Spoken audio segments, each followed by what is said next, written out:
Not a great weekend again for the Browns. Just 3 points against the Dolphins in a 20-3 loss to Miami in the final regular season home game of the season. So take a look at this. Ian Rappaport earlier in the day, despite the stunning slide to 3-12 this season, Browns have no plans to move on from two-time Coach of the Year Kevin Stefanski. Other staff changes are possible. Mike Vrabel, who joined the Browns coaching staff as a consultant after he was fired the past offseason, effectively became the offensive line coach, leaving a void in the likely event he lands elsewhere in this cycle. Similarly to Max Crosby, superstar pass rusher Myles Garrett said he wants to learn the team's plans before committing to Cleveland. So he'll be watching this very closely as well. That's from Ian Rappaport yesterday before the 1 o'clock window of games. Let's welcome in Jeff Lloyd from the Locked On Browns podcast. Jeff, Vrabel's contract as a consultant expired, so he's free to go and interview and do whatever he did. We learned that earlier today. Myles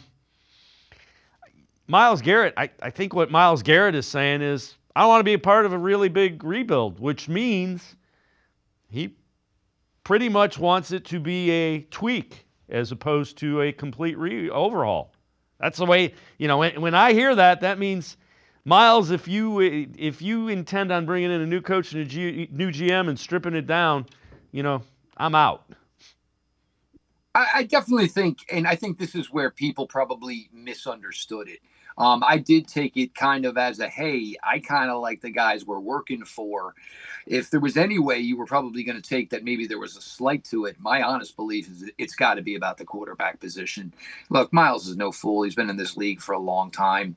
You look at the teams they faced this year, he can look right at the teams in the AFC that are going to the playoffs and say, well, the Chiefs have Mahomes, and Buffalo has Josh Allen, of course, and Baltimore has Lamar Jackson and Justin Herbert in Los Angeles for the Chargers. And you can see, what a lack of having, the guy at that position has done for this team. And, the Browns will have a lot of maneuverability and still be able to, be players in this offseason. But somehow, some way, they absolutely have to just find the answer of what is going to be the guy. And, they tried to make the Deshaun thing work, and obviously it's failed miserably, and at times they were basically able to hedge their bets and, have other quarterbacks be able to play and perform when either Deshaun was suspended or Deshaun was injured, like we saw the last couple of years. But that was nothing that was going to be sustainable. You're not always going to be able to, find plan B every single year. And this year they weren't able to. It's not about plan B anymore. It's about finding a new plan A. And, this team will perform better if they get, the quarterback play they need. And it's simple, the success we saw from Jameis Winston, and obviously, it was limited. This team's got to throw the ball down the field. You want to throw 47 times and throw, 35 passes under 10 yards from the line of scrimmage. You're asking for a completion percentage, north of 80. It's just not realistic. It's not going to happen.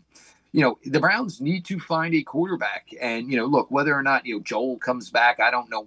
Joel's decision is going to come down to his health is probably the way it's going to be.